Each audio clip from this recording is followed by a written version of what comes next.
All right, so today I'm doing a request out of the staff office, and this comes from Corvus Corax, the Burb of Judge, or the Jub of Jub Bird. I can't remember which. The emphasis is on a different syllable. Um, this is machine thinking. Where do screws come from? Now, this is something that, well, it's going to be historic, so I'm really interested to basically hear about it. There's certain things you just don't think about, and I never really thought about this. So, it's strange where some of the stuff that we have that we just take so much for granted. It's strange where some of that stuff actually does come from. In any case, let's get into this. This was made by Machine Thinking. If I haven't said that before, I said it now. Here we go. So, what would happen if every screw just disappeared? I think everyone knows if you had X-ray vision and could see through the things around you, you'd see that pretty much everything is held together with screws or their sibling, the bolt. The entire fabric of our world is held together by little bits of metal with twists in them, just a simple helix wrapped around a cylinder. They are so common, ubiquitous, and work so well that you don't even notice them at all, and that's a beautiful thing. But what you may not know is that screws are used in many, many more ways than just to fasten things together. If screws just suddenly disappeared, we'd have way more problems than things just falling apart. I don't want to spoil the fun, but over the next few videos I'm making about screws, I think you'll see the humble helix is amazingly important and profound in ways you've probably never imagined, and affects you more than you know. The first kind of screw we know of wasn't anything like you would usually think of. Instead, it was used to move water. Probably first used in the Hanging Gardens of Babylon around 600 BC, which was likely in Nineveh in modern Iraq. Today we know them as Archimedes' screw. Archimedes was the first to describe them in writing when he saw them in Egypt around 234 BC. The ancient Egyptians living along the Nile were making so much food with irrigation by several techniques, including water screws like these, making Egypt the breadbasket of the Mediterranean.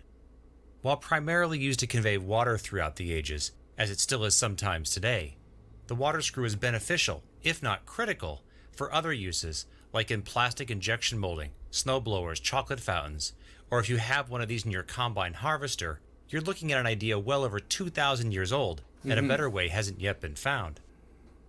But how else were screws used in the ancient world? Don't fix it if it ain't broke. Ancient people who wanted wine or olive oil had a big problem. It's a real pain to crush the fruits to extract the juices in a maximally profitable way. We know what wine was used for, but everyone around the Mediterranean used tons of olive oil too, and it was a huge business. One of the earliest known ways to extract it, other than the good old feet method, was to make a press. There were many variations on the fruit press in the ancient world, but what it really came down to was a few basic designs that used a huge beam that was pulled down to squish the fruit. Now, to you, this idea may seem impossibly out of fashion by a few thousand years, but if you're like me, you probably have one of these fruit presses in your kitchen too. This is just a mini version of an idea thousands of years old, and one of the first and most important simple machines ever made. Simple pull. Eventually, someone made a huge leap by using a screw vertically through the end of the beam and anchoring it with a giant rock. Now you could use poles to turn the screws, which tried to pick up the rock, but really had the practical effect of bringing the lever down. But then there was another leap, in a new, different press, which would eventually have an incredibly profound impact, far, far beyond fruit pressing.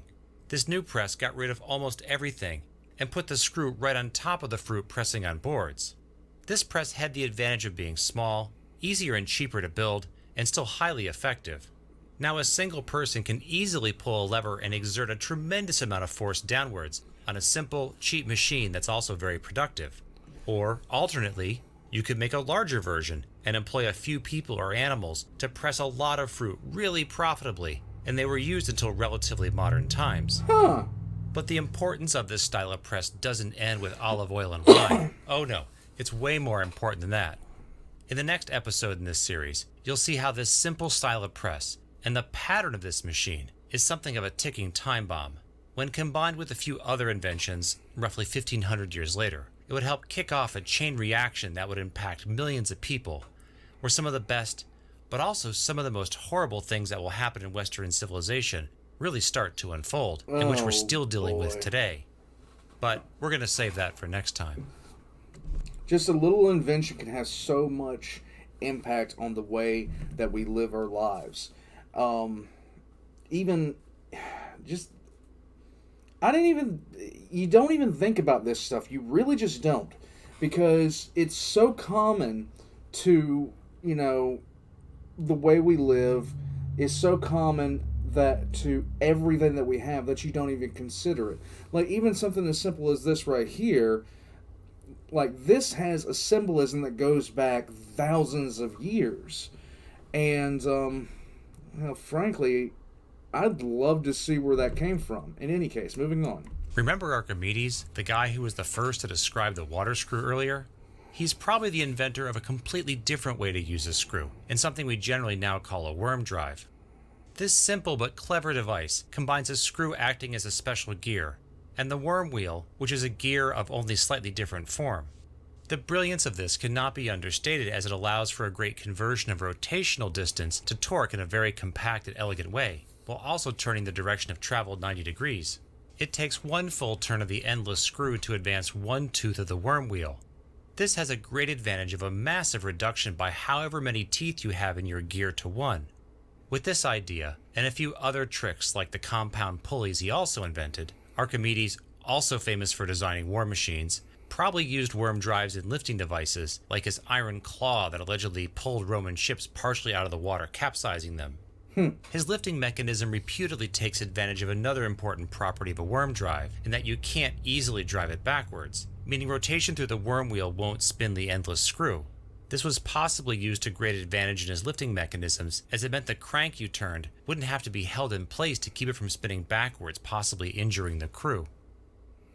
So, we have external threads pretty well figured out, but what about internal ones? Someone else who built upon Archimedes' work on screws is a man usually known as Hero. Around the 1st century, a highly inventive Greek living in Roman Egypt in the city of Alexandria, he invented many things that we'll have to talk about another day. While it's easy enough to make decent external threads, making internal threads, like you'd find on a nut, is very tricky indeed. So he decided to invent a kind of boring machine to duplicate external threads into internal ones. Okay. First, he started with a block of wood with a hole bored in it. Then from the outside, he inserted some sharpened dowels that matched the pitch of the thread. This was a brilliant way to make internal threads without actually making internal threads. Yeah. From there, it was easy to make an externally threaded screw chiseled out in the usual way. And then, onto that, he added an extension. Into the extension near the end, he put a metal cutter that he could raise up and down per pass. Then he placed another piece of wood with a hole bored in it in front of this. And then over several passes, and much more slowly than this of course, raised the cutter bit by bit and slowly bored out the workpiece. And by this method, he could make internal threads without starting with internal threads. With this internal thread cutting machine. Now that is actually, like, I've worked with the modern equivalent of that, which is basically, I don't know if you've ever seen a die cutter, but it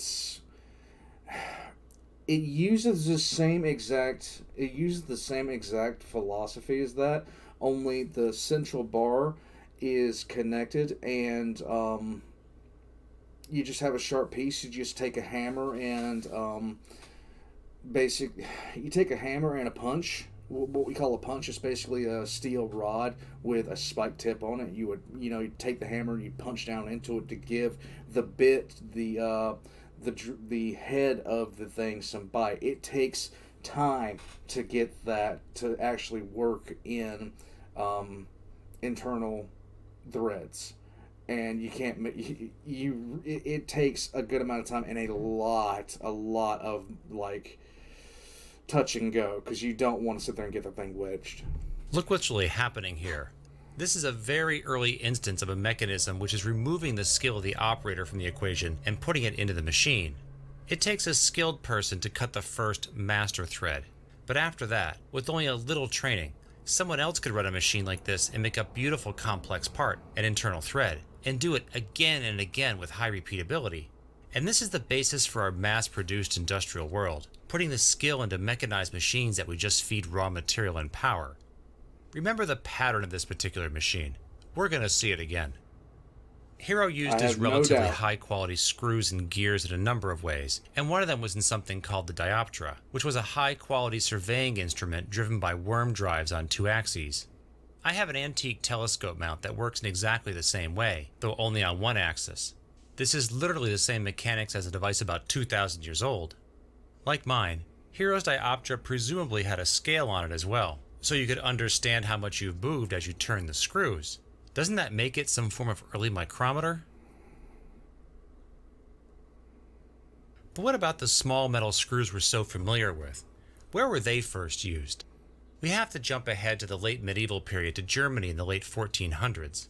The Germans of this period had very advanced mining, metalworking technology, and highly skilled artisans. It was probably here that metal screws and bolts were first semi-regularly used as fasteners, showing up in 15th century German plate armor as one example. So hey, real talk. I have to step aside here and discuss an important topic. There will be exceptions, but very broadly speaking, the difference between a screw or a bolt is a bolt goes through something unthreaded and has a nut or something else threaded on the other side. A screw is put into something usually unthreaded and makes its own thread as it goes in. And of course, there's all kinds of things called screws or bolts that aren't fasteners at all. Please argue about this in the comments and show your counterexamples, as it is tradition, whenever someone brings up screw versus bolt. Going forward, I will use screw to mean screw or bolt and let you figure it out. Okay, back to armor. Screws were more likely to be found in high-quality tournament armor rather than the field armor worn by the lower ranks. Typically, rivets or other kinds of fasteners were used in most places, and screws only were truly needed. We actually don't know much about thread making in these times. Sometimes the screws were just driven through the armor plate in a self-tapping manner, usually into areas which had been thickened so it would have greater bite for the threads. So, if you have screws, you have a screwdriver, right? Actually, no. Really? Because screws were so uncommon at this point, why bother to make a dedicated tool? Plus, a screwdriver is such a simple device. They were just added onto the ends of handles on other tools. While you might think your multi-tool is a new idea, it's actually been around for many hundreds of years. Also from around this time, there is a remarkable German document from around the 1480s, often referred to as the medieval house book, something of a how-to manual for lords and knights. But it's also proudly showing many of the wonderful drawings of machines, processes, and devices, often with the new crazy technology, the screw. Although we can't see the screws, it does show the kinds of armor that would have had them. And in the other drawing, screws start popping up everywhere. One remarkable example is screws being used to regulate the angle of cannons. Much like Hero used screws for precision adjustments in his dioptra, now screws are being used to angle cannons on 2 axes. I've not been able to find any other illustrations of cannons ever actually being made like this, so if someone has a reference, I'd love to know more about it. And while we'll talk about this in more detail in a bit, screws take a bit of an ominous turn, showing up in various tools you'd keep in your dungeon. Yeah, nah, this is Slaaneshi. What's especially remarkable is they bothered to draw a small screw that appears to be slotted, which tells you it's important to them. No. This implies a screwdriver, but one is never shown. Also, this drawing clearly shows a wrench to be used to turn nuts, both square and hexagonal on their torture instruments. Ugh. And then, out of nowhere it seems, like a spaceship coming down from the sky. No, not the guys in ridiculously pointy shoes showing some of the ways to assault a tower, but on the other side of the page, where a surprisingly complex screw-cutting lathe is shown. The lathe is shown in 2 parts. The first is the frame, which includes the master screw and the workpiece to be cut, here with some threads already cut in it. And then below it, the cutting part of the lathe is removed so we can see it more clearly.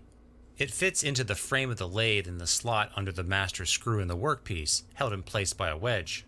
And look what a giant leap this is. Not only do we have a removable cutter, a tool bit like is still used in lathes today, but also a cross slide regulated by an internal screw. Remember Hero's machine for cutting internal threads? Well, this is a highly refined version of the same idea, but for copying external threads with a bunch of modern stuff thrown in. Imagine how when you turned the crank, the master screw would push the workpiece forward past the cutting tool, copying the thread of the master. For the second time, this is another incredible moment where the skill is put into the machine, not the person operating it. In a time when everything was made by hand one at a time, this is remarkable. You'll also notice the illustrator made an error. There were so many times in history where the Industrial Revolution really could have kicked off. Now, we know when it kicked off in, reality. It kicked off, it kicked off fairly quickly. I can't remember the inventions that allowed it. But if certain principles had been taken into place, something such as this, or brackets during the Roman era, or earlier than that in the Sumerian times, when they were discovering castes and things of that nature, we very easily could have found an instance where the Industrial Revolution happened far sooner than it actually did. For whatever reason, all the stars aligned in England one day, and it just kicked off. But it could have happened so much earlier if certain conditions were met, mainly from a leadership standpoint, an entrepreneurial standpoint, things of that nature. But things like this just remind me of how close we were to having industrial revolutions all throughout history. The master screw is right-handed, but the screw being cut, which should be the same pattern as the master, is left-handed. Oops. And for a second time, remember the pattern of this machine. We're going to see it again. What's also remarkable in this illustration is some scholars think this is the first illustration we have of a dedicated screwdriver. Well, looking at it closely, I think this is more likely like a hex nut driver, like this one where it's recessed on the inside. I think it clearly was meant to work the end of the cross slide to advance the cutting tool. Still, this is quite possibly the first illustrated dedicated hand tool for turning a screw. Okay. There's another spectacular German document from a little later, known as the Löffelholz Codex. It's full of truly amazing, skillfully hand-drawn images from around 1505, with what seems like screws popping up on almost every page. Well, when they weren't messing around balancing items off tables. The skill of the German craftsmen of this time is really put on display here, and screws start popping up in all sorts of new places, like these fancy workbenches showing screws being used for work holding. Or these absolutely beautiful compasses and calipers that must have used very finely crafted screws. Like in the medieval house book, we briefly saw some of the tools that you can use to deal with people you don't like. There are, of course, countless ways to inflict pain upon people. Look at that thing on the left. Just, that is a no situation. And humans have been quite creative with this. And the screw allowed for new, simple, compact methods for inflicting pain. In this document, we see a number of screws employed for crushing various body parts. With thumb screws, you could inflict intense pain on someone, as fingers and thumbs have lots of nerve endings. Small, simple, something you can just pop in your pocket and highly effective. No. Thumb screws proved very popular and several versions are shown in this document. No. When you hear the popular expression, turning the screws on someone, these are the screws they're talking about. If you could read 15th century German script like this, I'd love to hear from you. I'm sure there's a lot I'm missing on many pages because I can't read the script.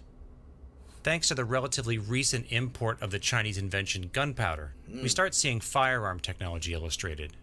This wheel lock mechanism to ignite the gunpowder was complicated to manufacture, borrowing heavily from the other cool technology of the time, mechanical clocks. But what we care about today is the 4 screws that held it in place.